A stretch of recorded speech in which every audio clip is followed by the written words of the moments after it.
Talks के 122वें session के अंदर मैं नील आप सभी का स्वागत करता हूं। कहते हैं किसी एक जगह से दूसरी जगह जाने के लिए हमें एक निर्धारित मार्ग पर चलना होता है। सही दिशा में जाने पर ही हम अपनी मंजिल तक पहुंच सकते हैं। ये बात जीवन के हर पहलू पर लागू होती है, फिर चाहे किसी एक शहर से दूसरे शहर जाने के लिए या फिर जिंदगी के एक पड़ाव से दूसरे पड़ाव तक पहुंचने के लिए। लेकिन सफर में एक ऐसी भी चीज आती है जिससे हम अपनी प्रोग्रेस मेजर कर सकते हैं, जिसे हम मील पत्थर या माइलस्टोन्स कहते हैं। ठीक उसी तरह मोक्ष मार्ग पे साधक कहाँ तक पहुंचा है, ये तय करने के लिए जैन धर्म में गुणस्थान बताए गए हैं। ये क्या होते हैं, ये बताने के लिए हमारे साथ आज ललितपुर से आलोक जी मोदी जुड़े हैं। मैं उनका स्वागत करता हूं जैन टॉक्स के इस मंच के ऊपर। और आज के टॉक सेशन की शुरुआत करें उससे पहले मैं आपको उनका संक्षिप्त में परिचय देना चाहूंगा। आलोक कुमार जैन उत्तर प्रदेश सरकार के बेसिक एजुकेशन डिपार्टमेंट में अधिकारी है। उन्होंने जगत गुरु रामचंद्राचार्य संस्कृति विश्वविद्यालय जयपुर से ग्रेजुएशन की डिग्री ली। इसी संस्थान से उन्होंने प्राकृत, अपभ्रंश और जैनागम में मास्टर्स किया। राजस्थान यूनिवर्सिटी से संस्कृत में पोस्ट ग्रेजुएशन किया और कई सरकारी एजुकेशन एग्जाम्स भी दिए और उसमें भी उत्तीर्ण हुए। श्री दिगंबर जैन आचार्य कॉलेज में वो जैन दर्शन पढ़ा चुके हैं और आगे श्री दिगंबर जैन संस्कृति संस्थान सांगानेर में जैन धर्म और प्राकृत के भी वो शिक्षक रह चुके हैं। भारत के अलग अलग शहरों में जाकर प्रवचन किए और जैन धर्म की शिक्षा धर्मानुरागी बंधुओं को दी। पिछले 20 सालों में वे कई धार्मिक शिविर और 10 लक्षण आदि पर्वों में भी प्रवचन करते रहे हैं। राजस्थान, गुजरात, मध्य प्रदेश, आसाम, बंगाल आदि राज्यों में उन्होंने जैन धर्म की शिक्षा का प्रचार प्रसार किया। श्री रतनलाल जी बनेरा से उन्होंने तत्वार्थ सूत्र, द्रव्य संग्रह, रत्नकरण, श्रावकाचार, गोमट सार आदि कई शास्त्रों का ज्ञान प्राप्त किया। आलोक जी अखिल भारतीय विद्वत परिषद और अखिल भारतीय श्रमण संस्कृति स्नातक परिषद के सदस्य भी हैं और आज वो जैन टॉक्स के इस मंच के ऊपर उपस्थित हुए हैं। सो मैं स्वागत करता हूं पुनः उनका जैन टॉक्स के इस मंच के ऊपर और उन्हें आमंत्रित करता हूं कि आज उन्होंने जो विषय चुना है 14 गुण स्थान, जो कि बहुत ही इंटरेस्टिंग विषय है और रियल में हमारे आध्यात्मिक प्रोग्रेस के लिए हमें ये समझना बहुत ही आवश्यक है। तो ऐसे इंटरेस्टिंग विषय को आज वो लेने वाले हैं। सो मैं आमंत्रित करता हूं आलोक जी मोदी को। जय जिनेन्द्र आलोक जी। जय जिनेन्द्र जी आलोक करें। Yes yes we can start. हम सभी स्टार्ट करें, उसके पहले हम छोटा एक मंगलाचरण करेंगे। आप सभी लोग हाथ जोड़ लें। नमो अरिहंताणं, नमो सिद्धाणं, नमो आयरीयाणं, नमो वज्रायाणं, नमो लोये सौसाहूणं, मोक्षमार्गस्य नेतारं, भेत्तारं कर्मभूभृतां, ज्ञातारं विश्वतत्त्वानां, वंदे तद्गुणलब्धये। 1008 श्री मूलनायक आदिनाथ भगवान की जय। द्वासांग जिनवाणी माता की जय। आचार्य श्रेष्ठ आचार्य गुरुवर श्री 108 विद्यासागर जी महाराज की जय। जगत पूज्य निर्यापक श्रमण मुनि पुंगव श्री 108 सुधा सागर जी महाराज की जय। समस्त मुनि संघ की जय। हम सभी इस संसार में 84 लाख योनियों में यह जीव भटक रहा है और अनादिकाल से भ्रमण कर रहा है। हर एक जीव की एक ख्वाहिश या एक तमन्ना होती है, जो भी धर्म से जुड़ता है, कि हम अपनी आत्मा का कल्याण कर सकें, कर्मों से रहित हो सकें। हम लोग मंदिर जाते हैं, परमात्मा के दर्शन करते हैं, तो ऐसा लगता है कि हम भी भगवान बन सकें। और कई सारे साधु बनकर के कई जीव अपने उस मार्ग पर चलते हैं। संसार से मोक्ष तक जाने वाला जो मार्ग होता है, बस उसी मार्ग को गुणस्थान कहते हैं। ये गुणस्थान 14 होते हैं। मतलब हम यदि एक स्थान से दूसरे स्थान की यात्रा कर रहे हैं, तो हमें ये समझना चाहिए कि ये 14 स्टेशन हैं जिनसे होकर के हमको अपनी मंजिल तक पहुंचना है। ये जो मार्ग है, ये मार्ग हमारी जो आत्मा इस संसार में अशुद्ध अवस्था में है, कर्म सहित है, तो इस अशुद्ध अवस्था से लेकर के शुद्ध अवस्था की प्राप्ति तक का मार्ग है। हम संसार से कैसे मुक्त हो सकते हैं, कैसे हम सिद्ध अवस्था को प्राप्त हो सकते हैं, इसको पहचानने का एक जो मार्ग है उसका नाम है गुण स्थान। हम कहाँ तक पहुंचे हैं, मार्ग पर तो हम अनादिकाल से चल रहे हैं, आगे भी चलेंगे, लेकिन हम जो हमारी मंजिल है उस मंजिल तक पहुंचने में अभी कहाँ पर हैं, इस चीज का जो हमको वर्णन करता है या जो हमको दिग्दर्शन कराता है या जो हमको पथ प्रदर्शक बनता है, वो सब कहलाता है गुण स्थान। गुण स्थान जैसे नाम से ही हमें लगता है, गुण स्थान, हमारे गुणों का स्थान। इसमें गुणों का स्थान बताया जाएगा। गुण क्या है? जो हमारी आत्मा की स्थिति है, हमारी आध्यात्मिक स्थिति कहाँ पर है, हमारी जो आत्मा की विशुद्धि है, उस विशुद्धि को प्रदर्शित करने वाला जो है उसको हम गुण स्थान कहते हैं। ये गुण स्थान 14 होते हैं। हम जितने भी जीव इस तीनों लोकों में हैं, चाहे वो नरक गति के जीव हों, चाहे देव गति के हों, चाहे मनुष्य गति के हों, कितने भी सॉरी कितने भी जीव हों, ये सारे के सारे जीव किसी ना किसी गुण स्थान में हैं। हम लोग जब एजुकेशन लेते हैं तो एक स्कूलिज्म करते हैं, उसमें first standard, second standard, third standard, ऐसे करके हम कई सारे स्टैंडर्ड्स को पार करते हैं। बस इसी प्रकार से अध्यात्म के क्षेत्र में भी हमारे ये सोपान बने हुए हैं कि हम अभी कौन से स्टैंडर्ड में हैं। हम जिस मार्ग पर चल रहे हैं, अपनी अशुद्ध आत्मा से शुद्ध आत्मा को बनाने के लिए जा रहे हैं। हम कंकर से शंकर बनने की एक रास्ते को चुने हुए हैं। हम नर से नारायण बनना चाहते हैं। बस इसके बीच के ये 14 सोपान होते हैं। इन 14 सोपानों पर हम सभी चल रहे हैं। अब हमें ये देखना है कि हम कहाँ पर हैं। जैसे एक जब हमको फीवर आ जाता है तो उस फीवर को नापने का एक यंत्र होता है जिसको बोलते हैं थर्मामीटर। ये एक प्रकार का थर्मामीटर है जो हमारे अंतरंग के परिणामों को नापता है। ये हमारे परिणामों का मापन करने का एक यंत्र है जिसको हम थर्मामीटर कहते हैं। आज तक दुनिया में कितनी भी पैथोलॉजी, कितने भी हम लोग जो चेकअप कराते हैं, वो सारे कितने भी बन जाए, हमारे शरीर के रोगों को तो वो दिखा सकते हैं कि कहाँ कौन से हमारे अंग में कहाँ कौन सी खराबी आ रही है, लेकिन हमारे परिणामों को प्रदर्शित करने वाला कोई भी थर्मामीटर नहीं है। उन परिणामों को यदि हमको जांचना है तो कैसे जांचेंगे? ये गुण स्थानों से पता चलता है। गुण स्थान मुख्य रूप से 14 होते हैं। पहला गुण स्थान होता है मिथ्यात्व, फिर सासादन सम्यक्त्व, फिर सम्यक मिथ्यात्व। चौथा गुण स्थान होता है अविरत सम्यक्त्व। पांचवें गुण स्थान का नाम है संयमा संयम। छठवें गुण स्थान को बोलते हैं प्रमत्त व्रत। सप्तम गुण स्थान अप्रमत्त व्रत, फिर अपूर्वकरण, अनिवृत्तिकरण, सूक्ष्म सांप्राय, फिर उपशांत मोह, क्षीण मोह, संयोग केवली और अयोग केवली। ये 14 गुण स्थान होते हैं। आज के इस सेशन में हम इन 14 गुण स्थानों को संक्षेप में समझेंगे। वास्तविकता में यह जो गुण स्थान का विषय है, ये बहुत क्लिष्ट विषय भी है और बहुत लेंदी विषय भी है। एक सेशन में इसको कंप्लीट करना संभव ही नहीं है।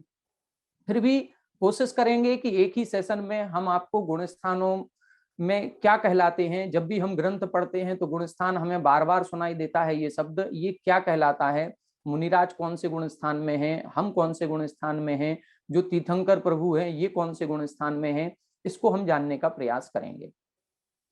हम लोग जो संसार में हैं, इस संसार में रहने का एक मूलभूत कारण है विषय और कसाय। देखिए ध्यान से, हमने एक विनती पढ़ी है, जिनवाणी में लिखी रहती है, सकल गेय ज्ञायक तदपि निजानंद रसलीन। ये वाली जब विनती पढ़ते हैं तो इसमें एक पंक्ति उन्होंने लिखी हुई है, उसमें लिखा आत्म के अहित विषय कसाय। आत्मा को जो अहित करने वाले हैं वो अहित करने वाले विषय और कसाय होते हैं। क्या है? विषय और कसाय। विषय का मतलब होता है हमारे पंचेंद्रिय के विषय। पंचेंद्रिय के विषयों का मतलब है हमारी स्पर्शन इंद्री, रसना इंद्री, घ्राण इंद्री, चक्षु इंद्री, कर्ण इंद्री। इन 5 इंद्रियों के जो विषय हैं, हमारे प्रिय विषय भी हो सकते हैं, अप्रिय विषय भी हो सकते हैं। ये विषय हमारा अहित करने वाले हैं।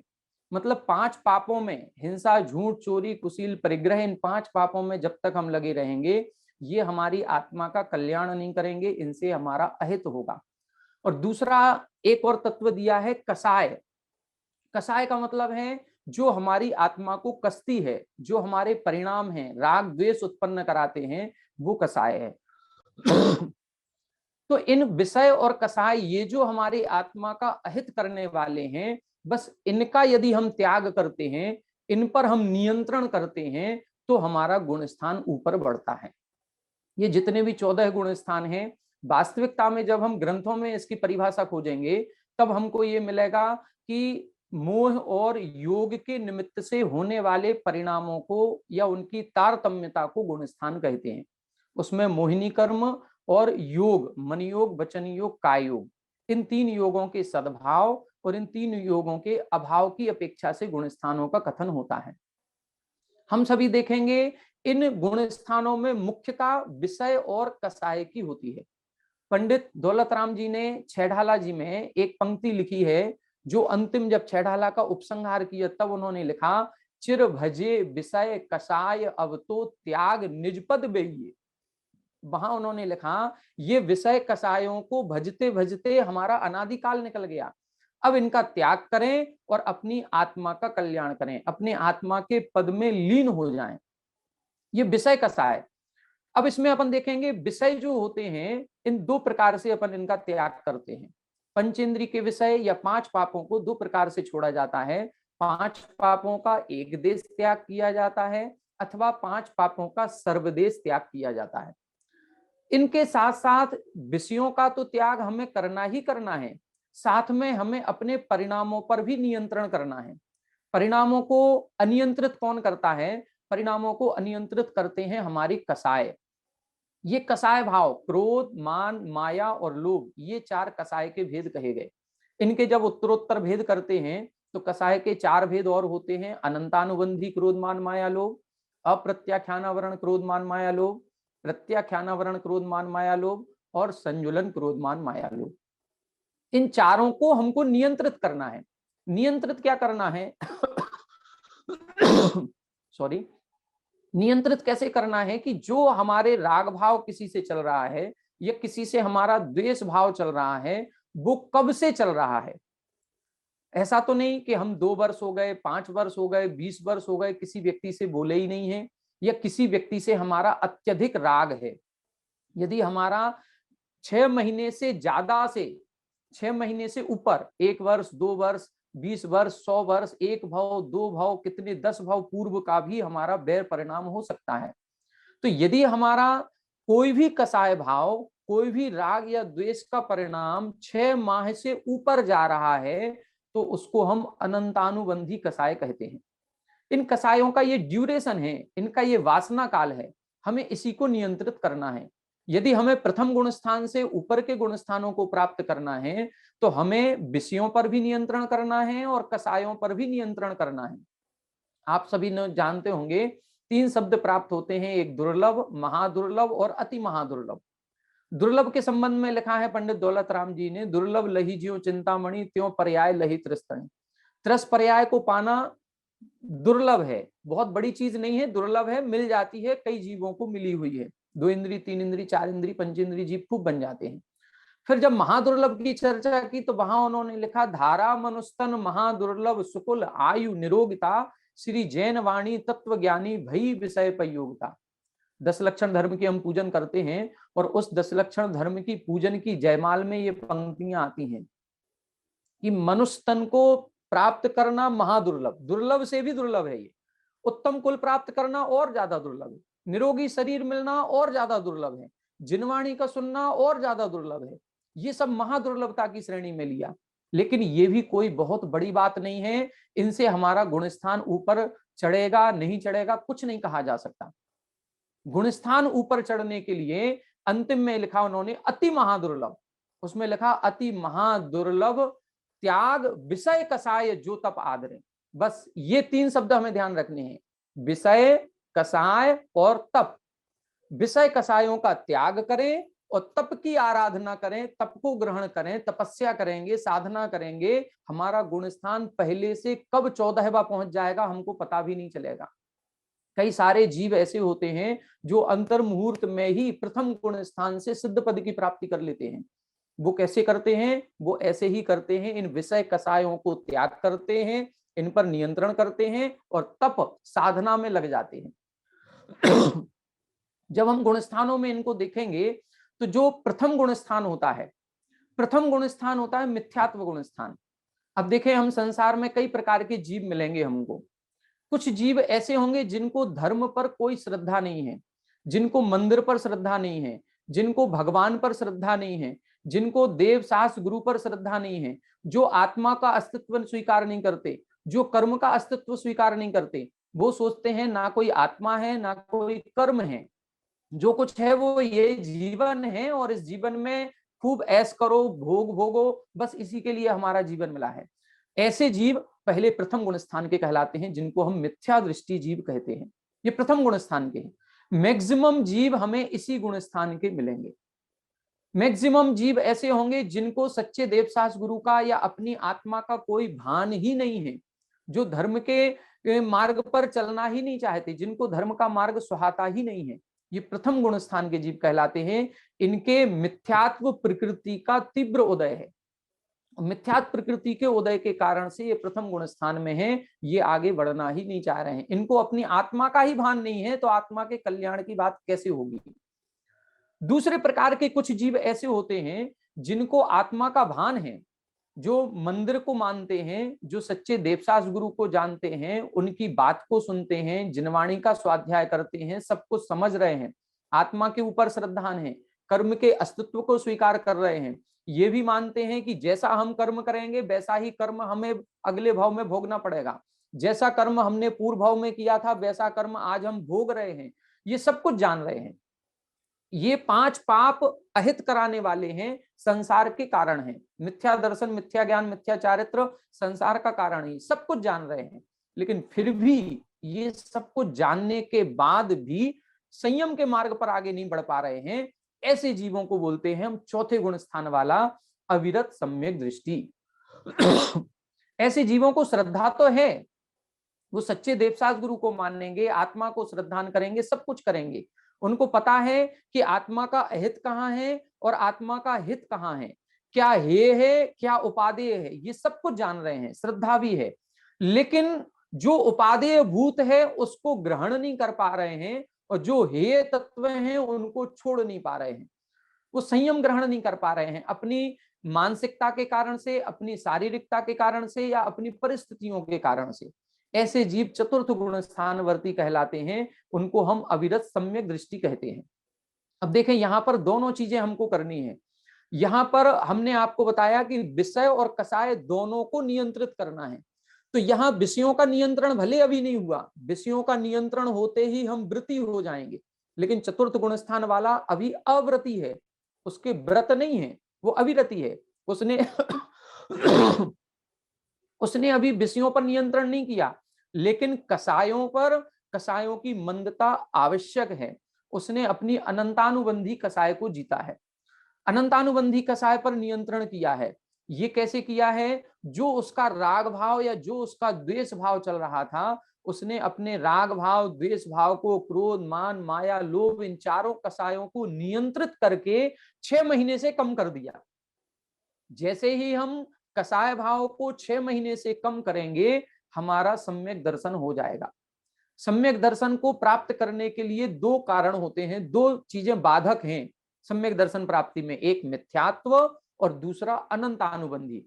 तो सबसे पहले हमें मिथ्यात्व छोड़ना होगा, हमें सच्चे देवशास्त्र गुरु का श्रद्धान करना होगा, हमें धर्म पर श्रद्धान करना होगा, आत्मा के अस्तित्व को स्वीकार करना होगा, हमें कर्मों के अस्तित्व को स्वीकार करना होगा, और हमें ये श्रद्धा लानी पड़ेगी कि मोक्ष का मार्ग यदि प्रशस्त होगा तो वो संयम के कारण से ही होगा।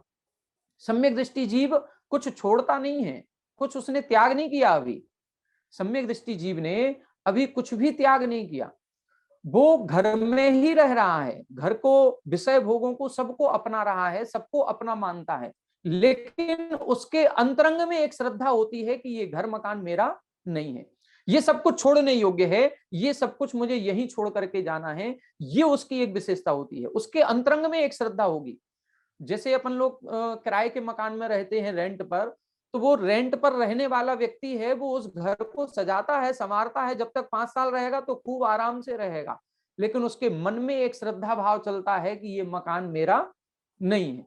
बस इसी तरह से सम्यक दृष्टि जीव संसार में रहेगा, विषय भोगों को भोगेगा, विषय भोगों को छोड़ भी नहीं पाएगा, लेकिन उसके अंतरंग में एक श्रद्धा भाव है कि ये पाप है, वो पाप को पाप रूप से स्वीकार करेगा।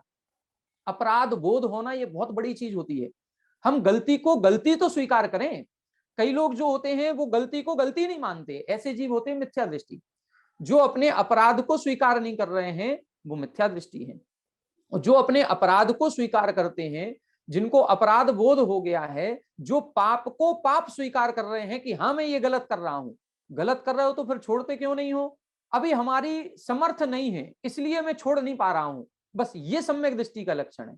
सम्यक दृष्टि जो अविरत सम्यक दृष्टि होता है, जिसको हम चौथे गुण स्थान वाला कहते हैं, ऐसा जीव छोड़ेगा कुछ नहीं, लेकिन उसकी श्रद्धा बहुत मजबूत रहेगी।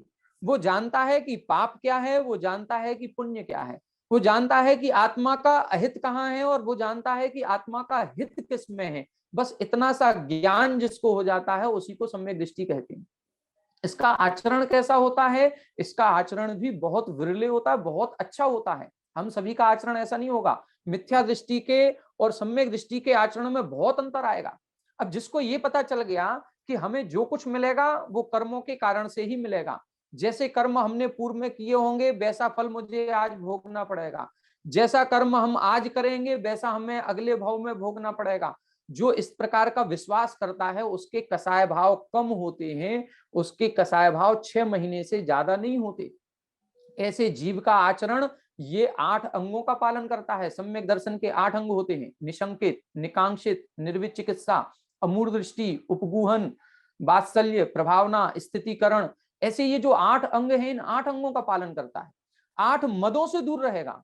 उसके यदि यश वैभव मिला है, उसके शरीर की सुंदरता मिली है, उसको ज्ञान यदि उत्कृष्ट मिला है, तो वो मद नहीं करेगा। वो जानता है कि हमने पूर्व में ऐसे कर्म किए होंगे जिस कारण से आज हमें सुंदर शरीर मिला है, और कर्म का यदि हमारे उदय अशुभ रूप आ जाएगा तो ये शरीर में भी कोढ़ होने में देर नहीं लगेगी। वो जानता है। जो सम्यक दृष्टि का आचरण होगा कि वो अपनी किसी भी विषय भोगों में, किसी भी उपलब्धि पर घमंड नहीं करेगा। वो षड अनायतनों से दूर रहेगा, 3 मूर्ताओं से दूर रहता है, 8 अंगों का पालन करेगा। कोई भी क्रिया करेगा, धार्मिक क्रिया करेगा, चाहे वो पूजन करने जाए, चाहे अभिषेक करने जाए, चाहे सामायिक करे, चाहे स्वाध्याय करे, चाहे विधान आदि करे, चाहे साधु संगति में जाए, कहीं भी मंदिर के दर्शन आदि करने जाएगा, वो विषय भोगों की कामना नहीं करेगा। वो ये नहीं सोचेगा कि हे भगवान हमको ये वैभव मिल जाए, नहीं, कुछ नहीं मांगेगा। उसको पता है कि भगवान से कुछ नहीं मिलता है, भगवान की भक्ति से सब कुछ मिलता है। हमारे कर्मों से, हमारे अंदर के आत्मविश्वास, हमारे अंतर के आत्म परिणामों से, अपनी विशुद्धि से सब कुछ मिलता है। यदि हम भक्ति करेंगे, हमारे परिणामों में विशुद्धि भाव होगा, हमारे कर्म अपने आप शुभ रूप बनेंगे, और जब शुभ रूप कर्म बनेंगे तो उनका उदय भी शुभ रूप होगा। उसको कर्म पर विश्वास होगा, इसलिए वो कभी भी भगवान से कुछ मांगेगा नहीं। ये निकांक्षित अंग का पालन करेगा। अपने अपने साधर्मी भाइयों को देख करके उसके अंतरंग में स्नेह भाव आएगा। वो यदि जैसे हम लोगों को कोई बड़ी उपलब्धि होती है, कोई अमूल्य निधि मिल जाती है, तो हम और 4 लोगों को बताते हैं कि आओ, आपको भी, हमको ये चीज यहां से मिली है, तुम भी लेकर के आओ। कभी कई बार महिलाओं को देखा होगा, महिलाएं कहीं से यदि कोई एक साड़ी खरीद करके लाती हो, बहुत अच्छा कलेक्शन उनको किसी शॉप पर मिल जाता है, तो वो 4 लोगों को और बताती हैं। वो कहती हैं कि वहां का कलेक्शन बहुत अच्छा है, वहां से लेकर के आओ, बहुत अच्छा रेट है, सब कुछ है। ये क्या है? ये प्रभावना है। प्रभावना अंग क्या है? प्रभावना इसी को कहते हैं जो उपलब्धि हमें हुई है हम उसको सबको बताएं। वो जो सम्यक दृष्टि जीव होगा वो प्रभावना अंग का पालन करेगा, अपने साधर्मियों के साथ स्नेह वात्सल्य का भाव रखेगा, किसी दूसरों के दोषों को देख करके उजागर नहीं करेगा, ये उसका आचरण होता है। वो स्थितिकरण करेगा। स्थितिकरण आपने कई बार देखा होगा, हम लोग ग्रस्त जीवन में रहते हैं, एक दूसरे की हेल्प करते हैं, यदि मान लो किसी के पास घर मकान नहीं है, जमीन वगैरह खरीदना है या कुछ भी करना है, यदि उसके पास कोई पैसे की आर्थिक रूप से कमजोरी है तो हम मदद करते हैं, भाई हमसे ले लो, 2-5 लाख रुपए लेना हो लेकिन तुम ये घर जरूर खरीद लो, उसका हेल्प करते हैं। क्यों? ये स्थितिकरण है।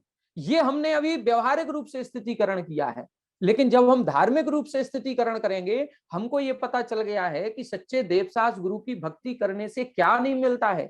सब कुछ जो कुछ है वो यही है, इन्हीं की शरण में है। तो अब हम प्रभाव ना करेंगे इसकी, हम सबको बताएंगे, उनका स्थितिकरण करेंगे, जो दूर हो रहे हैं उनको भी इसमें लगाएंगे।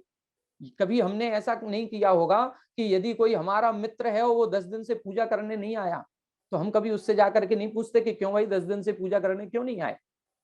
सम्यक दृष्टि जो होगा वो पूछेगा कि क्यों नहीं आ रहे हो, क्या परेशानी है, क्या कारण है, क्या आर्थिक रूप से परेशानी है, शारीरिक रूप से है, मानसिक रूप से है, पारिवारिक रूप से है, वो उसको दूर करके उसका स्थितिकरण करेगा, उसको धर्म के मार्ग पर लगाएगा। ये सम्यक दृष्टि की पहचान होती है।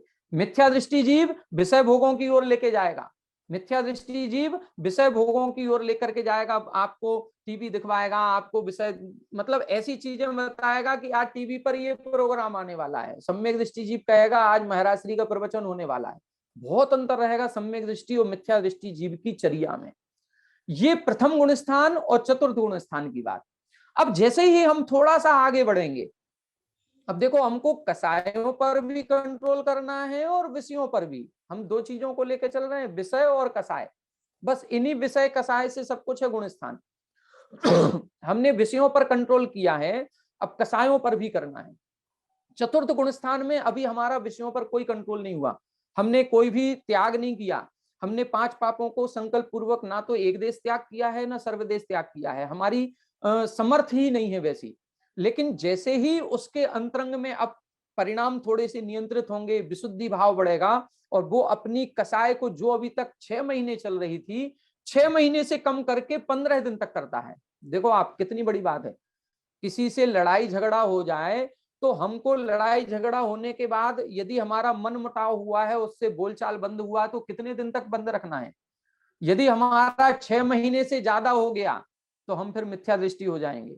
6 महीने से पहले पहले ही यदि हमने उससे सुलह कर ली, हमने उसके घर जाकर के उससे गले मिल लिए, अपने अपराधों की क्षमा मांग ली, तो हम सम्यक दृष्टि हो जाएंगे। और यदि वही कसाय हमारी 15 दिन से ज्यादा ना हो, बस 15 दिन के अंदर जो कुछ भी मैटर है उसको सल्टाना है, 15 दिन के अंदर जब हमारी कसाय नियंत्रित हो जाती है तो इसको बोलते हैं हम पंचम गुण स्थान।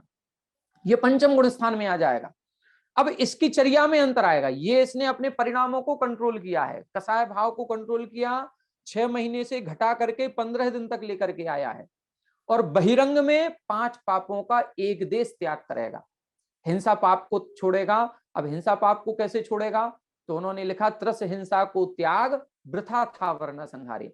अब ऐसा जीव त्रस जीवों की हिंसा नहीं करेगा, लेकिन स्थावर जीवों की हिंसा वो उसकी मजबूरी है, उसको करना पड़ रहा है। क्यों? क्योंकि वो मुनि दीक्षा लेने में अभी असमर्थ है, वो गृहस्थ में है।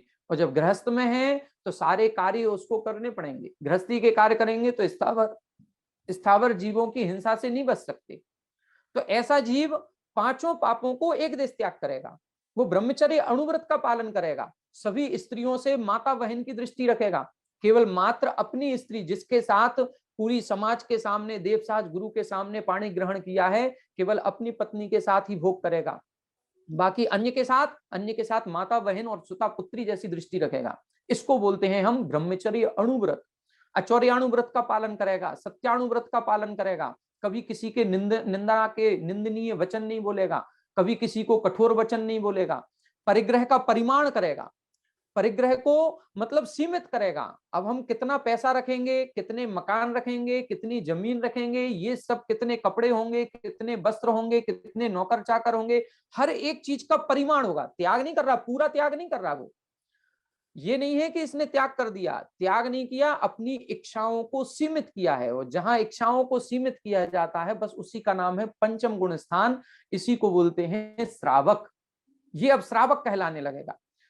चौथे गुण स्थान में अविरत सम्यक दृष्टि था, श्रद्धा मजबूत थी, लेकिन अभी त्याग नहीं कर पा रहा था।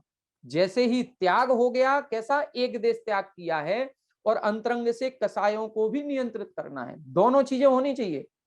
ध्यान से देखना है।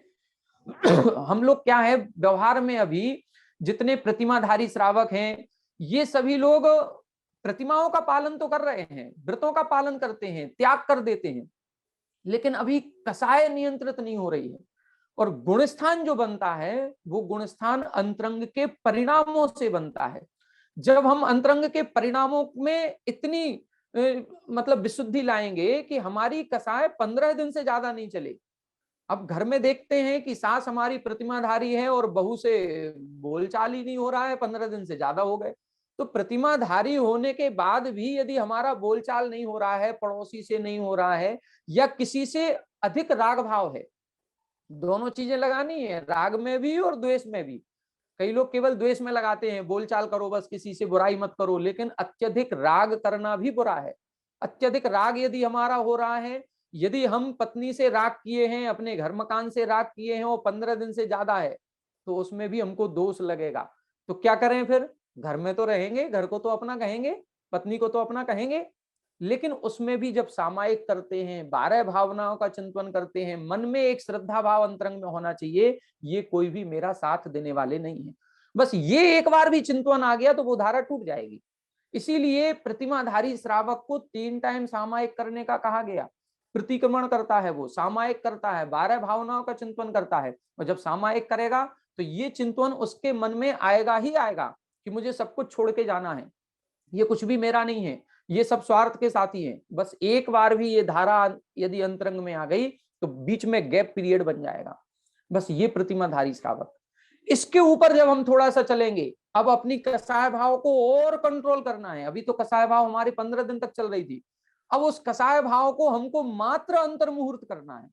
कितना करना है? मात्र अंतर मुहूर्त, मतलब 45 मिनट, 48 मिनट का एक मुहूर्त होता है, 48 मिनट से कम इसको करना है, मतलब पौन घंटे के अंदर। ऐसा नहीं है कि कोई मुनिराज होंगे या कोई साधु होंगे वो क्रोध नहीं करेंगे, क्रोध भी करेंगे, कई बार मान कसाय भी उनके अंदर में आ जाएगी, मायाचारी भी करेंगे, लेकिन आधा पौन घंटे से ज्यादा नहीं होगी। बस किसी पे क्रोध आ गया, किसी को डांट देंगे। देखो समाज में रहते हैं, सामाजिक कार्यकर्ताओं से कुछ कार्य भी करवाने पड़ते हैं, तो ऐसा नहीं है कि किसी को डांटे नहीं। किसी श्रावक कोई गलती करेगा तो उसको डांट भी देंगे, लेकिन यहाँ पर क्रोध की तीव्रता से मतलब नहीं है कि अरे महाराज जी ने हमें डांट दिया, नहीं। उनकी कसाय कितनी देर तक रही, आपको अभी डांटेंगे और अभी तुरंत थोड़ी देर बाद ही आशीर्वाद भी दे देंगे। ये आशीर्वाद देना क्या है? ये उनके अंतरंग की कसाय भाव खत्म हो गई, बस डांटना था डांट दिया, समझा दिया, ये चीज है। तो अपनी कसाय को जब अंतर मुहूर्त तक सीमित कर दिया जाता है तो गुणस्थान हो जाता है छठवां। देखो कितनी बड़ी बात है। गुणस्थान कैसे बढ़ता है? कसायों को नियंत्रित करें। यदि हमारी कसाय 6 महीने से ज्यादा चल रही है तो हम प्रथम गुणस्थान के, हमने कंट्रोल करके 6 महीने से कम कर लिया तो हम चौथे गुणस्थान में, कंट्रोल करके 15 दिन से भी कम कर दिया हमने तो हम पंचम गुण स्थान के, और उसको कंट्रोल करके हमने अंतर मुहूर्त कर दिया तो हम छठवें गुण स्थान के हो गए। अब इसमें विषयों में क्या होगा? विषयों में ये होगा कि इन विषयों को अब हम सूक्ष्म रूप से भी त्याग कर देंगे। जैसे ही अंतर मुहूर्त की कसाय आएगी, ये पंचेंद्रिय के विषय भोग हैं, ये अब हमको रुचिकर लगेंगे ही नहीं, बिल्कुल रुचिकर नहीं लगेंगे, इनमें कोई रुचि नहीं होगी, आसक्ति नहीं होगी, अपने आप वैराग्य बढ़ेगा, और वैराग्य बढ़ते ही अपने आप पांचों पापों का सूक्ष्म रूप से भी त्याग हो जाएगा, और ऐसा व्यक्ति मुनि दीक्षा ले लेता है, ऐसा व्यक्ति मुनि कहलाता है। जितने भी वर्तमान में साधु हैं, मुनिराज हैं, ये सभी छठवें सातवें गुण स्थान में हैं, इन सबका छठवां सातवां गुण स्थान है। अब इनमें क्या अंतर आएगा? इनमें केवल इतना सा देखना है कि ये जितने विषय भोग हैं ये बहिरंग लक्षण हैं, और अंतरंग लक्षण हमारा है कसाय का नियंत्रण होना। जैसे कोई रोग होता है, कोई बीमारी हमको हो जाए, तो एक तो बहिरंग लक्षण शरीर में प्रकट हो जाते हैं, हमको खांसी आने लगेगी, सर्दी जुकाम होने लगेगा, जैसे मान लो अभी कोरोना चल रहा है, तो इसके बाह्य लक्षण अलग हैं और अंतरंग लक्षण अलग हैं। आपके लंग्स में प्रॉब्लम आएगी, हमको जांच करानी पड़ेगी, आरटीपीसीआर जांच होगी, उसमें पता चलेगा कि कितने % हमारा लंग्स डैमेज हो चुका है। इसी प्रकार से गुण स्थानों में भी बहिरंगचर्या अलग है और अंतरंग के परिणामों को नियंत्रित करना ये अलग है। तो परिणामों को नियंत्रित किया है, ये अंतर मुहूर्त तक हमारी कसाय भाव चलेगी, ये छठवां गुण स्थान। और हमारा जो बहिरंग चारित्र है। इसमें हम क्या करेंगे, अब अरि मित्र महल मसान कंचन कांच निंदन थुतिकरण अर्घावतारण असी प्रहारन में सदा समता धरण। अब ऐसी हमारी चर्या हो जाएगी कि अब हमें विषय भोगों में रुचि नहीं होगी। अब कोई हमारी आरती उतारे तो भी अच्छा है, और कोई हमको पत्थर मारे तो भी अच्छा है, कोई 80 तलवार से प्रहार करे तो भी ठीक है, और कोई रत्नों से लेकर के हमारी पूजा करे तो भी ठीक है, कोई हमको स्मशान में ठहरा दे तो भी ठीक है, और कोई महलों में ठहरा दे तो भी ठीक है। बस महाराज लोग हर एक परिस्थिति के साथ समता परिणाम सामंजस्य बिठा लेते हैं। इसी का नाम है छठवां गुण स्थान। ये एक बहुत कठिन चर्या होती है। अब यहां तक हमने क्या कर लिया, यहां तक हमने आपको जो बताया है ये कसायों को नियंत्रण करना बताया है। और ये इन्हीं कसायों को जब हम आगम में पढ़ेंगे तो आगम में आपको नाम मिलेंगे कि जब अनंतानुबंधी कसाय का अनुदय होता है तो चौथा गुण स्थान बनता है, जब अप्रत्याख्यानावरण कसाय का अनुदय होता है तो पंचम गुण स्थान बनता है, जब प्रत्याख्यानावरण कसाय का अनुदय होता है तो छठवां गुण स्थान बनता है। जब हम ग्रंथों में पढ़ेंगे तो हमको ये थोड़े से क्लिष्ट शब्द पढ़ने को आएंगे, देखने में लगेगा ये अप्रत्याख्यानावरण क्या है, प्रत्याख्यानावरण क्या है, अनंता, लेकिन ये कुछ नहीं है, बस केवल एक नाम है वो। और यहाँ पर हमको ये देखना है कसाय को कंट्रोल करना है, नियंत्रित करना है। 6 महीने से ज्यादा तो अनंतानुबंधी है, हमने 6 महीने से कम कर दिया तो अनंतानुबंधी पर नियंत्रण हो गया हमारा, अब हम चौथे गुण स्थान में आ गए। यदि हमारी 15 दिन से ज्यादा कसाय चल रही है तो हमारी अप्रत्याख्यानावरण कसाय है, और अब हम उसको नियंत्रित करेंगे तो हम पंचम गुण स्थान में आ जाएंगे। हमारी कसाय 15 दिन से ज्यादा नहीं होनी चाहिए, तो हमारी कसाय जब नहीं होगी तो हम पंचम गुण स्थान पे हो गए। छठवें गुण स्थान में आने के लिए अब हमको उस कसाय को और थोड़ा सा नियंत्रित करना है, अंतर मुहूर्त तक करना है, बहिरंग में 5 पापों का पूर्ण रूप से त्याग करना है। ये हो गया हमारा छठवें गुण स्थान तक। अब एक कसाय बचती है संजुलन कसाय। संजुलन कसाय अंतर मुहूर्त तक रहती है। बस ये जो मुनिराजों के है कसाय, ये कसाय कौन सी है, अनंतानुबंधी नहीं है, अप्रत्याख्यान नहीं है, प्रत्याख्यान नहीं है, मात्र संजुलन कसाय है।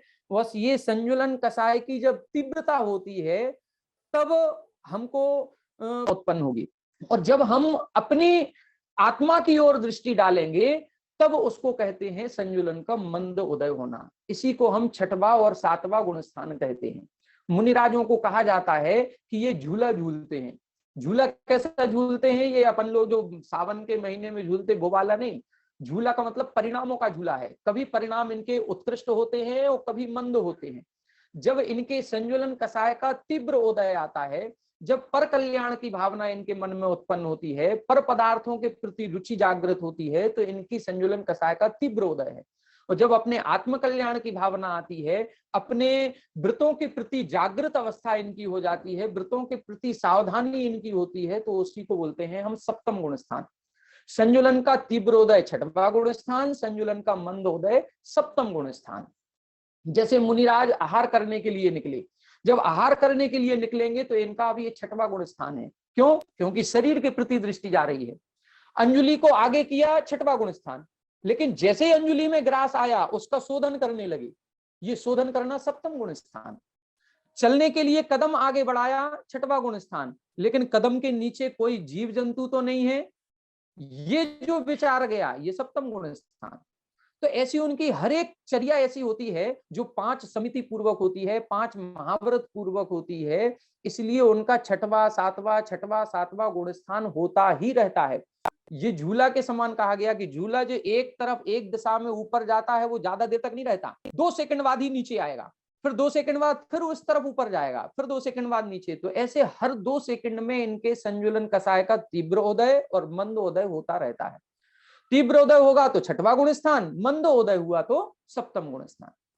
इसके ऊपर जब हम चलेंगे तब हमको तीसरा एक विशेषण देखना है, जो हमने आपको पंक्ति बताई थी। पंक्ति कौन सी बताई थी? अति महादुर्लभ त्याग विषय कसाय जो तप आदरे। सप्तम गुण स्थान तक तो हमको विषय कसायों का त्याग करना है। ये अति महादुर्लभ चीज है, ये सबको नहीं मिलेगी। हम लोगों को मनुष्य पर्याय मिल गई, महादुर्लभ वाली चीज मिल गई, उत्तम कुल मिल गया, निरोगी शरीर मिल गया, जिनवाणी भी सुन रहे हैं और सुना रहे हैं, सब कुछ कर रहे हैं, लेकिन अभी हम उस तरफ नहीं पहुंचे अति महादुर्लभ में कि हम विषय कसायों का त्याग कर पाए। और उस विषय कसायों का त्याग करने के बाद भी और अति महादुर्लभ है तप आदरे। जो तप को ग्रहण करते हैं, साधना में लीन हो जाते हैं, जब मुनिराज ध्यान करने बैठते हैं और ध्यान करने बैठते समय अब उनके परिणामों में संजुलन और मंद और मंद और मंद होते होते उनका गुणस्थान ऊपर बढ़ता है। फिर 8वां 9वां 10वां 11वां आदि ये गुणस्थान होते हैं। ये जितने भी 8वें के ऊपर के गुणस्थान हैं, ये नियम से ध्यान अवस्था में ही होते हैं। जब मुनिराज सामायिक करेंगे, ध्यान करेंगे, तभी 8 9 10 11 और 12 ये जो 5 गुणस्थान है ये तभी बनते हैं। हम सोचें प्रवचन करते हुए उनके 8वां गुणस्थान हो जाए, नहीं होगा। उनके अन्य कोई स्वाध्याय करते समय, आहारचर्या करते समय, विहार करते समय हो जाए, कभी नहीं होगा। सप्तम गुणस्थान तक तो ये संभव है, लेकिन सप्तम के ऊपर जब हम जाते हैं तब यहां पर क्या होता है हमको अपनी आत्मा के ध्यान में लीन होना पड़ेगा। यहां से 8वां 9वां आदि गुणस्थान, यहीं से कर्मों की निर्जरा शुरू होती है। यहीं से हमारी आत्मा अब पवित्र होने की दिशा में आगे बढ़ रही है और अब हम सिद्धत्व प्राप्ति की ओर आगे बढ़ रहे हैं। अष्टम गुणस्थान में क्या होता है? अष्टम गुणस्थान में हमारे जो असंख्यात गुण श्रेणी निर्जरा है वो प्रारंभ हो जाती है। हमारे जितने अशुभ कर्म हमारी सत्ता में पुराने हमने बांधे हुए थे वो सब संक्रमित होकर के शुभ रूप परिणत होने लग जाते हैं। ये गुण संक्रमण होता है। हमारे अशुभ कर्मों की स्थिति घटने लगती है, शुभ कर्मों का अनुभाग बढ़ने लगता है। ये सारी क्रियाएं अष्टम गुण स्थान में होती हैं। इसको बोलते हैं अपूर्व करण। ऐसे परिणाम जो अपूर्व अर्थात पूर्व में कभी नहीं हुए, उन परिणामों को बोलते हैं अपूर्व करण, अष्टम गुण स्थान वाले। करण का मतलब होता है परिणाम, अपूर्व का मतलब जो कभी नहीं हुए। तो ऐसे परिणामों को करना, इनका नाम है अष्टम गुण स्थान। इसमें हमने बताया 4 कार्य होते हैं। असंख्यात गुण श्रेणी निर्जरा भी प्रारंभ हो जाएगी। यहां गुण संक्रमण होगा, जो हमारी अशुभ प्रकृतियां थी वो शुभ रूप बदलने लग जाएंगी। जो हमारी स्थिति कांडक घात, अनुभाग कांडक घात, अशुभ कर्मों की स्थिति घटेगी, शुभ कर्मों का अनुभाग आदि बढ़ने लगेगा। ये होता है हमारा अष्टम गुण स्थान में। इसके आगे बढ़ते हैं तो 9वां गुण स्थान होता है। 9वां गुण स्थान का नाम है अनिवृत्तिकरण। ये एक बहुत यूनिक गुण स्थान है और ये हमारा सबसे प्रिय गुण स्थान है। क्यों प्रिय गुण स्थान है? ये यहां पर इन्होंने इतनी अच्छी बात रखी जो कहीं हो ही नहीं सकती, किसी भी धर्म में नहीं हो, कहीं भी नहीं हो सकती। इसमें इन्होंने रखा अनिवृत्तिकरण, जहां परिणामों में कोई भिन्नता नहीं। यहाँ के जो जीव होते हैं ना, इनके परिणामों में कोई भिन्नता नहीं होती। आज आदिनाथ भगवान को मोक्ष गए करोड़ों अरबों वर्ष हो गए और महावीर भगवान को मोक्ष गए अभी 2600 वर्ष हुए। जो परिणाम आदिनाथ भगवान ने किए थे वही परिणाम महावीर स्वामी ने किए हैं। हम ये नहीं कह सकते हैं कि आदिनाथ भगवान ने परिणाम अलग किए होंगे, उनको मोक्ष अलग परिस्थिति में हुआ है, महावीर भगवान को अलग परिस्थितियों में हुआ होगा, उनके परिणाम अलग होंगे। बिल्कुल नहीं।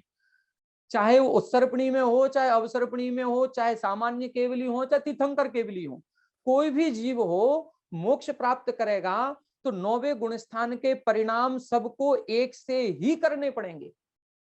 यहाँ की परिभाषा थोड़ी सी क्लिष्ट है, उसको कभी आगे सेशन कभी अपना होगा तब उसमें बताएंगे। अधकरण, अपूर्वकरण, अनिवृत्तिकरण बहुत विशेष चीज है। ये अनिवृत्तिकरण में परिणाम समान होते हैं। जैसे एक ट्रेन जब जाती है ना, तो ट्रेन में चलते समय जो इंजन की स्पीड होती है वही सबसे लास्ट में गार्ड वाले डिब्बे की भी स्पीड होती है। दोनों की स्पीड में कोई अंतर नहीं होता। गार्ड का डिब्बा सबसे पीछे है, सबसे पीछे बोगी, इंजन सबसे आगे। यदि लेकिन 60 की स्पीड यदि इंजन की होगी तो गार्ड वाली बोगी की भी स्पीड 60 ही होगी। इसी प्रकार से आदिनाथ भगवान और महावीर भगवान, इसी प्रकार से अब कहें अपन बाहुबली भगवान थे, वो 1 वर्ष तक ध्यान करते रहे और भरत चक्रवर्ती को अंतर्मुहूर्त में केवल ज्ञान हो गया। तो इन्होंने अंतर्मुहूर्त में केवल ज्ञान कर लिया तो इनके परिणाम कुछ अच्छे रहे होंगे, उनके परिणाम कुछ निकृष्ट रहे? नहीं, कुछ नहीं। दोनों के परिणाम एक से रहे। बस ये मान के चलें कि बाहुबली भगवान को वो अनुवृत्तिकरण वाले परिणाम बनाने में 1 साल लग गया और वही विशुद्धि भरत चक्रवर्ती ने अंतर्मुहूर्त में बना ली। बस ये चीज दोनों में होती है, दोनों के परिणाम समान होंगे। जितने भी मुनिराज मोक्ष प्राप्त करते हैं, आज तक अनंत अनंत सिद्ध परमेष्ठी हो गए, जितने भी जीवों ने सिद्ध पद की प्राप्ति की है, उनके कर्मों का क्षय एक से ही परिणामों से हुआ है। 9वें गुण स्थानों से कर्म क्षय प्रक्रिया प्रारंभ हो जाती है। 36 प्रकृतियों का क्षय 9वें गुण स्थान में होता है। 36 प्रकृतियों का क्षय करते हैं। तो ये जो कर्मों का क्षय हुआ है वो एक से परिणामों से होगा, इनमें कोई भिन्नता नहीं होगी। बस यही जैन दर्शन ने समानता ला दी। चाहे भले आदिनाथ भगवान 500 धनुष की ऊंचाई के थे, महावीर भगवान 7 हाथ के शरीर की ऊंचाई वाले थे, उन्होंने 6 महीने तक तपस्या की, इन्होंने नहीं की इतनी, तो भी जब ध्यान लगाया है, कर्मों का क्षय हुआ है, तो परिणाम एक से ही किए हैं। जैसे कई बार फैक्ट्री में होता है कि लोहे को यदि गलाना है तो वो टेम्परेचर फिक्स है, इतने डिग्री टेम्परेचर होगा तो वो लोहा पिघलेगा, उसके पहले नहीं पिघलेगा, उससे कम में पिघल ही नहीं सकता। बस वही है कि कर्मों को क्षय करने के परिणाम निश्चित हैं, वही परिणाम हमें करने पड़ेंगे, वही परिणाम आदिनाथ भगवान ने किए, वही परिणाम भरत चक्रवर्ती ने किए, वही बाहुबली ने किए, वही महावीर स्वामी ने किए, वही हमको करने पड़ेंगे। जब भी हम मुनि बनेंगे, जब भी मोक्ष के रास्ते पे आगे बढ़ेंगे, वही परिणाम करने पड़ेंगे। इसका नाम है 9वां गुण स्थान, अनिवृत्तीकरण। अनिवृत्ति, जहां भेद नहीं होता, निवृत्ति का मतलब होता है भेद होना, जहां पे शरीर की अपेक्षा तो भेद होगा, कोई मोटा होगा, कोई पतला होगा, कोई गोरा होगा, कोई काला होगा, कोई 500 धनुष का है, कोई 7 हाथ का है, ये भेद हो सकता है, ये शारीरिक भेद है, लेकिन परिणाम परिणाम सबके एक से होते हैं, ये अनिवृत्तीकरण। यहां पर जो अपन संज्वलन की बात कर रहे थे, अब संज्वलन कषाय की जो 3 भेद हैं, क्रोध, मान, माया, ये 3 कषायों का यहां पर उदय समाप्त हो जाता है। 9वें गुण स्थान से जैसे ही 10वें गुण स्थान में जाते हैं, मात्र एक कषाय का उदय होता है। देखो कषायों का नियंत्रण कितना हो रहा है। अनंतानुबंधी पहले 6 महीने किया, 6 महीने से 15 दिन किया नियंत्रण, 15 दिन से अंतर मुहूर्त किया, अंतर मुहूर्त के बाद फिर धीरे धीरे मंद मंद मंद मंद करते करते अब क्रोध खत्म, मान भी खत्म, माया भी खत्म, तीनों का उदय समाप्त हो गया, केवल लोभ का उदय बचा रहता है, वो भी अत्यंत सूक्ष्म, इसीलिए इसको बोलते हैं सूक्ष्म सांप्राय। 10वें गुण स्थान का नाम सूक्ष्म सांप्राय, यहाँ कुछ भी नहीं, सूक्ष्म लोभ का उदय है। वो सूक्ष्म लोभ का उदय भी किस रूप में होता होगा इसका बखान हम नहीं कर पाएंगे कि उनको उस लोभ में क्या परिणति होती होगी, वो अव्यक्त रूप से हम कह सकते हैं कि उसको हम वर्णन नहीं कर सकते, लेकिन वो सूक्ष्म लोभ का उदय मात्र है, वो 10वां गुण स्थान। 10वें गुण स्थान के ऊपर अब 2 रास्ते हैं, एक 11वां गुण स्थान, एक 12वां गुण स्थान। हालांकि ये 2 रास्ते हमारे 7वें गुण स्थान से ही बन जाते हैं, जैसे ही 7वें के ऊपर बढ़ते हैं तो 2 रास्ते शुरू हो जाते हैं, एक उपसम श्रेणी वाला और एक छपक श्रेणी वाला, 2 रास्ते होते हैं। उपसम श्रेणी वाला होगा वो 8वें में जाएगा, फिर 9वें में जाएगा, फिर 10वें में जाएगा, फिर सीधा 11वें में जाएगा। लेकिन छपक श्रेणी वाला जो होता है ना, वो 8वें 9वें 10वें में जाने के बाद सीधा 12वें में जाता है, वो 11वें में नहीं जाता। तो 11वें गुण स्थान में उपसम श्रेणी वाला है और 12वें गुण स्थान में छपक श्रेणी वाला है। इन दोनों में बहुत अंतर है। अंतर क्या है, जो मोहिनी कर्म है, इस मोहिनी कर्म को क्षय करते हुए आगे बढ़ रहे हैं तो हम छपक श्रेणी में जा रहे हैं, और यदि इन मोहिनी कर्म को हम दबाते हुए जा रहे हैं तो हम उपसम कर रहे हैं। उपसम का मतलब होता है कुछ देर के लिए दबा देना, और दबाते हुए जाएंगे तो निश्चित रूप से अंतर मुहूर्त के बाद वो प्रकृति फिर से उदय में आ जाएगी। आप लोगों ने कभी क्लास में देखा होगा, जब बच्चे बहुत शोर करते हैं तो टीचर उनको डांट देता है, डांट दिया तो डांटने पर कुछ देर तो बच्चे शांत रहते हैं, लेकिन 2 मिनट बाद 5 मिनट बाद फिर कहीं से कोई एक आवाज शुरू हो जाएगी, फिर कहीं से शोर शुरू हो जाएगा, वो क्लास फिर डिस्टर्ब होगी। तो एक टीचर तो डांटते हैं, जो डांटता है उसकी क्लास फिर से पुनः डिस्टर्ब होगी, और एक टीचर ऐसा होता है कि जो ज्यादा शोर करता है उसको क्लास से बाहर ही कर देते हैं, चलो क्लास से बाहर। अब ये क्लास से जो बाहर कर दिया ना, बस इसका नाम है छपक श्रेणी। छपक श्रेणी वाला कर्मों को क्षय कर देता है, नष्ट ही कर दिया, अब दोबारा तुम आओगे ही नहीं, ना आओगे और ना हमारी आत्मा कलुषित होगी। और उपसम श्रेणी वाला दबाता है, जब दबाएगा तो कुछ समय बाद उसका उदय आएगा, उदय आएगा तो वो परिणाम फिर से नीचे आएंगे ही आएंगे। कई बार आप लोगों ने मूवी देखी होंगी, और मूवी में देखा होगा एक विलेन होता है और हीरो होता है। जब हीरो कहीं आगे बढ़ रहा हो तो कई सारे विलेन, कई सारे गुंडों को मारता हुआ आगे बढ़ता है, तो किसी किसी को तो वो बेहोश करता हुआ जाए, एक इधर मारा गर्दन पे तो वो बेहोश हो गया, और किसी को फिर 2 को मारा वो बेहोश हो गए। जब वो बेहोश होते हैं तो वो कुछ देर बाद होश में आ जाते हैं, होश में आएंगे तो हीरो को फिर पकड़ के पीछे कर देंगे, उसको आगे नहीं बढ़ने देंगे। और एक हीरो ऐसा होता है जो बिल्कुल उसको मर्डर करता हुआ आगे बढ़ता है, वो दोबारा उठ ही नहीं पाएगा। बस इसी प्रकार से है कर्मों को, ये कर्म हमारे क्या हैं, ये गुंडे हैं, ये विलेन हैं, ये हमारे मतलब एक प्रकार से शत्रु हैं। अब इनको हम बेहोश करते हुए जाएंगे तो ये फिर से आएंगे, और यदि इनको हम क्षय करते हुए जाएंगे तो ये फिर से नहीं आएंगे। लेकिन क्षय करने के लिए इनको जान से मारने के लिए हमें बहुत ज्यादा हिम्मत की जरूरत होगी, हमारे पंच में बहुत हिम्मत ताकत चाहिए, तब जाकर के वो क्षय हो पाएगा उसका। इसी प्रकार से हमारे परिणामों में जब विशुद्धि बढ़ती है तब जाकर के कर्मों का क्षय होता है, और विशुद्धि उतनी नहीं हो पाती तो फिर कर्मों का उपशम होता है। जब कर्मों का उपशम करते हुए आगे बढ़ते हैं तो हम 11वें गुण स्थान में पहुंचेंगे, उसका नाम है उपशांत मोह। यहां पर मोहिनी कर्म की जितनी प्रकृतियां थी, एक भी प्रकृति का उदय नहीं होता, एक भी प्रकृति उदय में नहीं है। जो संजुलन लोभ थी उसका भी उदय नहीं है, लेकिन कितनी देर, मात्र अंतर्मुहूर्त, बस 2 सेकंड 5 सेकंड के लिए ये विशुद्धि बनती है, ये गुण स्थान बनता है। और 2-5 सेकंड के बाद जैसे ही वो संजुलन लोभ उदय में आएगा, हम पुनः 10वें गुण स्थान में आ जाएंगे, पुनः नीचे के गुण स्थानों में आ जाते हैं। छपक श्रेणी वाला जो होता है वो इन कर्मों को क्षय करते हुए जाता है, इसलिए वो 10वें से फिर 11वें में नहीं जाता, वो सीधा 12वें में जाता है। उसका नाम है क्षीण मोह। इन गुण स्थानों का पूरा नाम है क्षीण मोह छदमस्थ वीतराग या उपशांत मोह छदमस्त वीतराग। 11वें गुण स्थान का नाम उपशांत मोह छदमस्त वीतराग और 12वें गुण स्थान का नाम क्षीण मोह छदमस्त वीतराग। छदमस्त किसे कहते हैं? छद्म बोलते हैं आवरण को। जब तक हम ज्ञानावरण और दर्शनावरण के साथ हैं, जब तक हमारा ज्ञानावरण कर्म नष्ट नहीं हुआ, तब तक हम छदमस्त कहलाते हैं। ये स्थिति 12वें गुण स्थान तक रहती है। और जहां पर मोहिनी कर्म बिल्कुल नष्ट हो गया, कसाय का एक भी प्रकृति का उदय नहीं होता है, उसको बोलते हैं वीतरागता।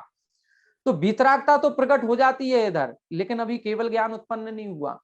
यहाँ पर अभी हमें जो ज्ञानावरण कर्म है, हम उसके दबाव में हैं, उसके प्रभाव में हैं, इसलिए इसको बोलते हैं उपशांत मोह छद्मस्त वीतराग या क्षीण छद्मस्त वीतराग।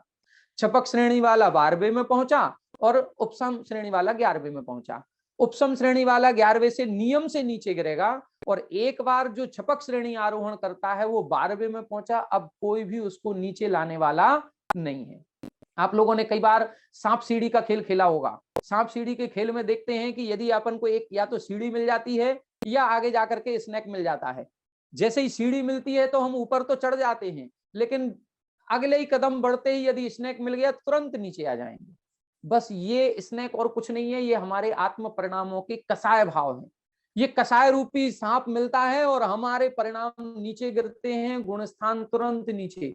11वें गुणस्थान वाला जीव गिर करके अंतर मुहूर्त में ही प्रथम गुण स्थान तक आ जाता है। सोचो जरा कितनी बड़ी बात है, कहां 11वें गुण स्थान के परिणाम और कहां गिर करके यदि वो आ जाए तो पहले गुण स्थान तक भी आ सकता है। तो ऐसी स्थितियां होती हैं, लेकिन 12वें गुण स्थान में पहुंचने के बाद अब नीचे गिरने का कोई चांस नहीं। कई बार आपने देखा होगा वो सांप सीढ़ी में 97, 98, 99 जो होता है ना, 97 पर तो उधर स्नैक मिलेगा, लेकिन 97 के बाद एक भी नहीं है। एक बार आप 98 पहुंच गए, अब आप नीचे आने वाले नहीं हैं, अब आपको पूरा 100 पार करना ही करना है। बस ये भी इसी तरह से है। 12वां गुण स्थान एक बार हो गया तो अब 13वां भी होगा, 14वां भी होगा, और नियम से सिद्ध बनना ही बनना है, ये तय हो गया, उसी भाव से सिद्ध बनेंगे। अब 12वें गुण स्थान में क्या होता है? 12वें गुण स्थान का काल मात्र अंतर मुहूर्त होता है, और इस काल में मोहिनी कर्म तो नष्ट कर ही दिया। मोहिनी कर्म को नष्ट करके हम 12वें में आए हैं। अब शेष 3 घातीय कर्म बचते हैं हमारे, ज्ञानावरण, दर्शनावरण और अंतराय। और एक क्षण मात्र में परिणामों की ऐसी विशुद्धि बनती है, दूसरा शुक्ल ध्यान होता है, और उस दूसरे शुक्ल ध्यान के परिणामों के द्वारा तीनों घातीय कर्म नष्ट हो जाते हैं। जैसे ही तीनों घातीय कर्म नष्ट हुए, हमारा गुण स्थान हो जाता है 13वां गुण स्थान। अब हम कहलाएंगे अरिहंत प्रभु। अब हम अरिहंत प्रभु हैं। अब हमारा समोसरण होगा, गंधकुटी होगी, तीर्थंकर हो गए, अब हमारे अनंत ज्ञान प्रकट हो गया, अनंत चतुष्टय हो गए, अब हमारे 4 घातीय कर्म नष्ट हो गए हैं। बस ये स्थिति 13वें गुण स्थान की हो जाती है।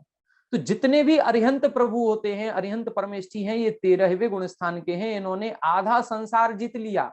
बस अब 4 अघातीय कर्म और बचे हैं, इनको जीतते ही वो मोक्ष पहुंच जाएंगे और अपनी अशुद्ध आत्मा से शुद्ध आत्म तत्व की प्राप्ति कर लेंगे। तो ये जो मार्ग है, बस इसी मार्ग पर चलने का नाम गुण स्थान है। 13वें गुण स्थान में जाकर के इनके जब 4 अनंत चतुष्टय प्रकट हो जाते हैं, केवल ज्ञान हो गया, समोसरण आदि की विभूति लगती है, दिव्य ध्वनि होती है। अब जितनी हमारी आयु शेष है, अब उस शेष आयु पर्यंत यहाँ पर हमको रुकना पड़ेगा। ये एक थोड़ा सा एक दुख की बात कहें या कुछ भी कहें कि जो व्यक्ति इतनी सारी तपस्या करके यहाँ तक आ गया और अब थोड़ा सा मात्र 14वां गुण स्थान थोड़ा सा बचा है, जिसका काल अंतर मुहूर्त है, उसको पार करने के बाद हमें सिद्ध बनना था, लेकिन हमको 13वें में रोक दिया। ऐसा लगता है जैसे कभी ट्रेन में सफर कर रहे हो और हमारा स्टेशन आने वाला है और आउटर पर गाड़ी को रोक दें आधा घंटे के लिए, तो ऐसा लगता है कि आउटर पर रुकी है इतनी देर से, इतने में तो हम पैदल ही चले जाते तो पहुंच जाते अपने घर पे। लेकिन जब तक है, जब तक रुकना पड़ेगा, आयु कर्म जब तक है तब तक हमको 13वें गुण स्थान में रुकना है। और जितने भी अरिहंत परमेष्ठी होते हैं ये रुकते हैं उस गुण स्थान में। क्यों? क्योंकि आयु कर्म को क्षय करने का भाव ही नहीं कर सकते। आयु कर्म को क्षय करना किसी भी ध्यान के द्वारा संभव नहीं है। जितने भी शुक्ल ध्यान होते हैं, सभी शुक्ल ध्यानों के द्वारा घातीय कर्मों को, अघातीय कर्मों को, सबको, 7 कर्मों को क्षय किया जा सकता है, लेकिन आयु कर्म किसी भी ध्यान के द्वारा, किसी भी तपस्या के द्वारा क्षय नहीं होता। उसका भाव भी नहीं करते। क्यों नहीं करते? क्योंकि अपनी आयु के घात करने का भाव आत्महत्या का भाव है, और आत्महत्या का भाव भी हिंसा है, और हिंसा उनके होती नहीं। तो आयु का क्षय करना नहीं है, तो अब एक एक पॉइंट, एक एक निषेक उस आयु कर्म का पूरा भोगेंगे। मान लो किसी जीव को 8 वर्ष अंतर मुहूर्त की अवस्था में केवल ज्ञान हो गया 13वां गुण स्थान, और उसकी आयु एक पूर्व कोटि की है, तो अब उसको पूरे समय तक 13वें गुण स्थान में रहना पड़ेगा।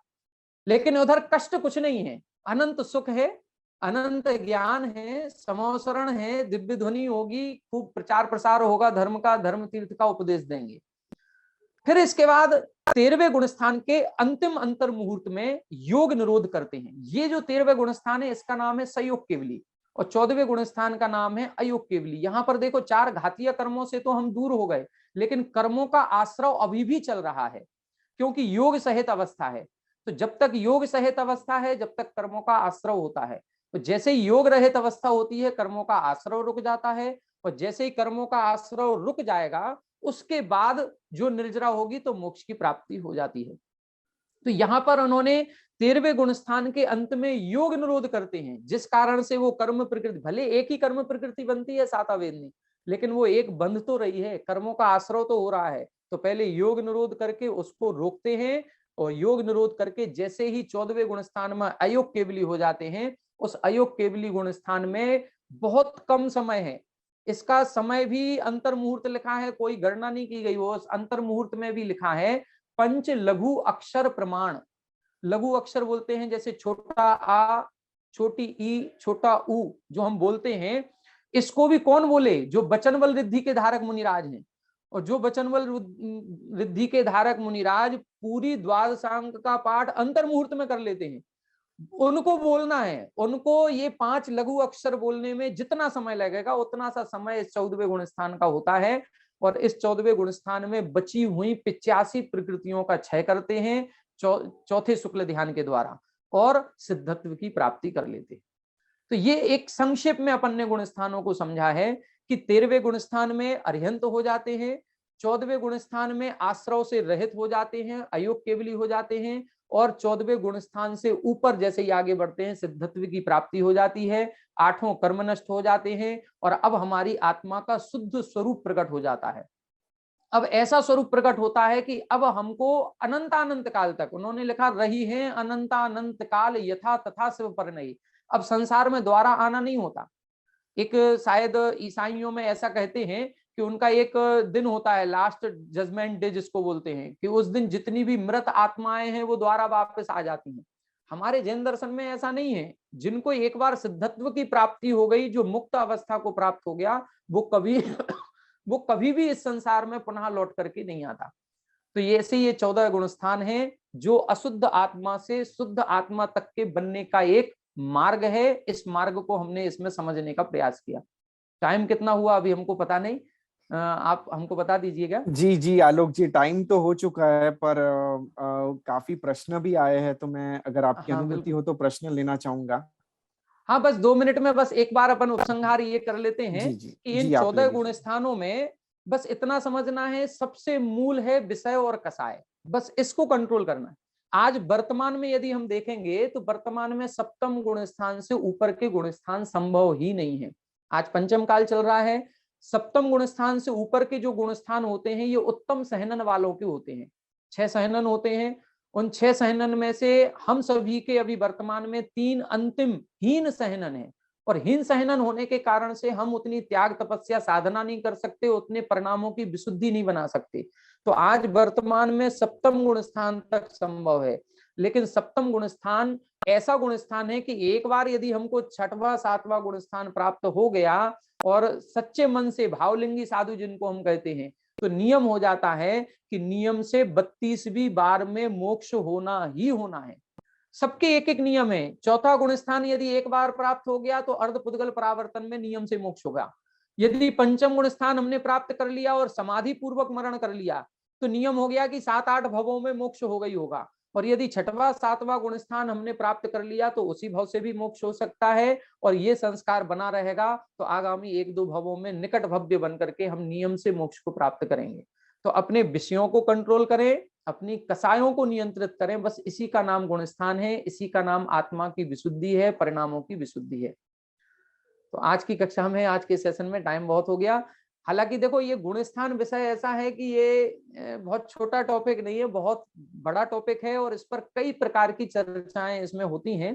तो आगे जाकर के कभी समय मिलेगा तब इसमें अपन समझेंगे। बाकी कुछ YouTube पर हमारी वीडियोस और भी डली हुई हैं, जिनको और विस्तार से समझना है वो उसमें भी समझ सकते हैं। अब किसी के यदि क्वेश्चन, जो भी क्वेरी है वो आप लोग पूछें, उनका अपन समाधान करेंगे।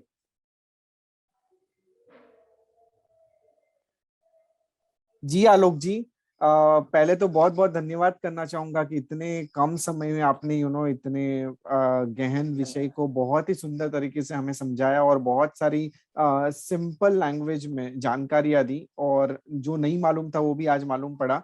सो उसके लिए बहुत बहुत धन्यवाद। और अभी मैं कुछ प्रश्न आए हैं, तो आपकी अनुमति हो तो प्रश्न लेना चाहूंगा। हाँ, बिल्कुल बिल्कुल। जी जी। सो एक प्रश्न ये आया है कि कषाय का मंद होना और उपशांत होना, ये दोनों में क्या डिफरेंस है? नहीं, कषाय का उपशम अलग चीज है और कषाय का अनुदय होना अलग चीज है।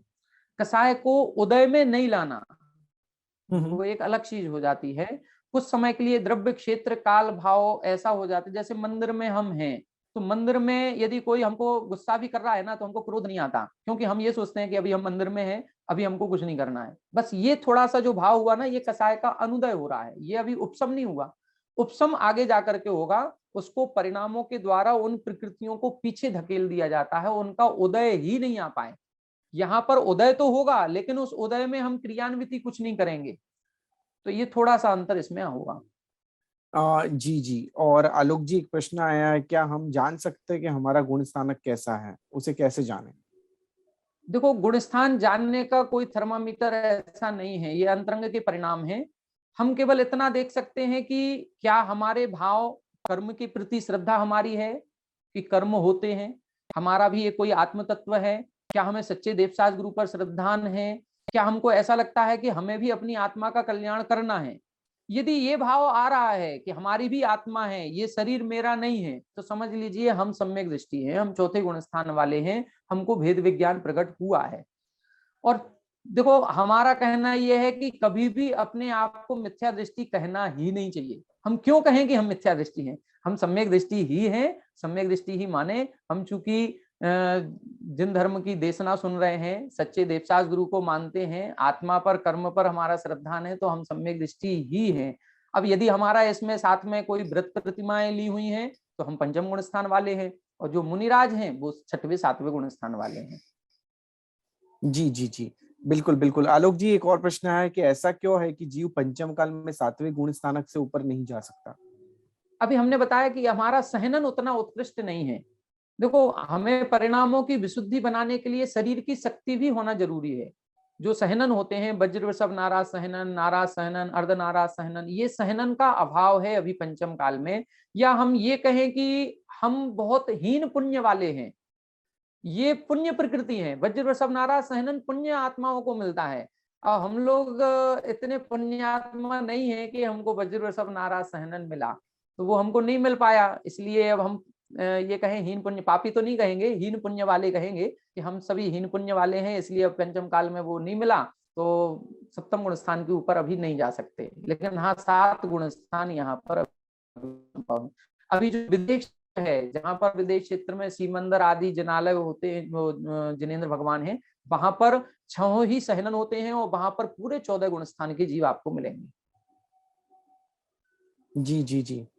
आलोक जी, एक्चुअली ये प्लेटफॉर्म के ऊपर श्वेतांबर दिगंबर सभी संप्रदाय के लोग जुड़ते हैं, और आज आपने सेशन में कहा कि सिर्फ दिगंबर मुनि ही छठे सातवें गुण स्थानक पे होते हैं, तो किसी ने 2-3 बार प्रश्न पूछे हैं। सो इसके ऊपर आपका क्या कहना है? क्या श्वेतांबर मुनि छठे गुण स्थानक पे हो ही नहीं सकते? देखो, हमारा कहना तो यही है कि वस्त्र जब तक है, जब तक हमारे 5 पापों का सूक्ष्म रूप से भी त्याग नहीं हुआ है, तब तक छठवां सातवां गुण स्थान नहीं बनेगा। वस्त्र से यदि हमें राग है तो फिर छठवां सातवां गुण स्थान नहीं होगा। छठवां सातवां गुण स्थान तो निर्ग्रंथ अवस्था में ही होता है, जहां 5 पापों का सूक्ष्म रूप से भी त्याग हो जाता है। इसी के ऊपर वापस उनका प्रश्न आया है कि क्या मन से मूर्छा का त्याग होना कि बाह्य परिग्रह का त्याग होना? देखो, मन से मूर्छा, यदि हम कहें कि हमारे पास घर है, मकान है, जमीन है, जायदाद है, लेकिन हमारा उसमें मूर्छा नहीं है, ऐसा संभव नहीं होता। यदि बाह्य परिग्रह है तो अंतरंग मूर्छा है ही, मानना ही पड़ेगा। बिना अंतरंग मूर्छा के बहिरंग परिग्रह नहीं हो सकता, इसलिए बहिरंग परिग्रह का तो त्याग करना ही पड़ेगा, तभी मूर्छा समाप्त होती है। उनका वापस चैट में आया तो फिर कमंडल और मोरपींछ रखते हैं, वो भी तो परिग्रह है। वो परिग्रह नहीं है, वो उपकरण है। उस साधुता का एक शौच का उपकरण है और एक संयम का उपकरण है, उससे उनका राग भाव नहीं होता। ठीक है, मीन्स यस यस। और भी कोई प्रश्न है? मैं लेना चाहूंगा। और एक प्रश्न है कि अनुदय का मतलब क्या है? अनुदय का मतलब है कर्म का उदय में नहीं आना, स्वमुख से उदय में नहीं आना। मतलब जैसे अपन लोग टिकट विंडो पे कभी लाइन में लगे हों, तो आपने देखा होगा कि यदि हमको टिकट नहीं मिल रही है, पीछे वाला हमको पैसे दे देता है कि भैया आप हमारी टिकट ले लो, तो वो उसने स्वयं से टिकट ना लेकर के हमारे हाथ से टिकट लिया, टिकट उसका ही है। बस इसी को हम परमुख उदय बोलते हैं। तो जब प्रकृतियां स्वमुख से उदय में नहीं आकर के परमुख से दूसरे के रूप में उदय में आती हैं, तो उसको हम अनुदय कहते हैं। जैसे अनंतानुबंधी जब स्वमुख से उदय में नहीं आती है, तो वो अप्रत्याख्यान प्रत्याख्यान रूप उदय में आती है, इसको हम अनुदय बोलते हैं। जी जी जी। और एक प्रश्न आया है, 14 गुण स्थानक और 14 राजलोक में क्या कोई संबंध है? नहीं, 14 राजू लोक है, ये लोक अलग चीज है, और 14 गुण स्थान आत्मा के संबंधित हैं, इनका कोई संबंध ऐसा विशेष नहीं है। ठीक है, ठीक है। तो यहाँ पे आलोक जी हमारे सभी प्रश्न आज के समाप्त होते हैं। सो हम आज के सेशन को विराम देना चाहेंगे। बहुत बहुत धन्यवाद, आपने आपका अमूल्य बहुत अच्छा समय लगा, आपका मंच के बहुत ऊपर बहुत दिया। धन्यवाद, आभार जो आपने हमें ये प्लेटफॉर्म दिया और हमें अपनी बात रखने का एक अवसर यहाँ पर प्राप्त हुआ है। आप सभी पूरी संस्था का, जैन फाउंडेशन का, जैन टॉक्स, ये सभी का बहुत बहुत आभार, बहुत बहुत धन्यवाद। जी जी, थैंक यू सो मच। सो इसी के साथ हम आज के सेशन को विराम देते हैं, और जगत के सभी जीवों का कल्याण हो, जगत के सभी जीवों का मंगल हो, जगत के सभी जीव हमारे मित्र है, कोई भी हमारा वैरी नहीं, इस भावना के साथ प्रार्थना। अणु परमाणु शिव बनी जाओ, अखा विश्व नु मंगल थाओ, सर्वे जीवो मुक्षे जाओ। कामे मी सव्व जीवे सव्वे जीवा खमंतु में, मित्ति में सव्व भुवेसु वैरम मज्जन केणै, सर्वथा सौ सुखी थाओ, पापना कोई आचरो, राग द्वेष थी मुक्त बनी ने, समता सौ समाचरो।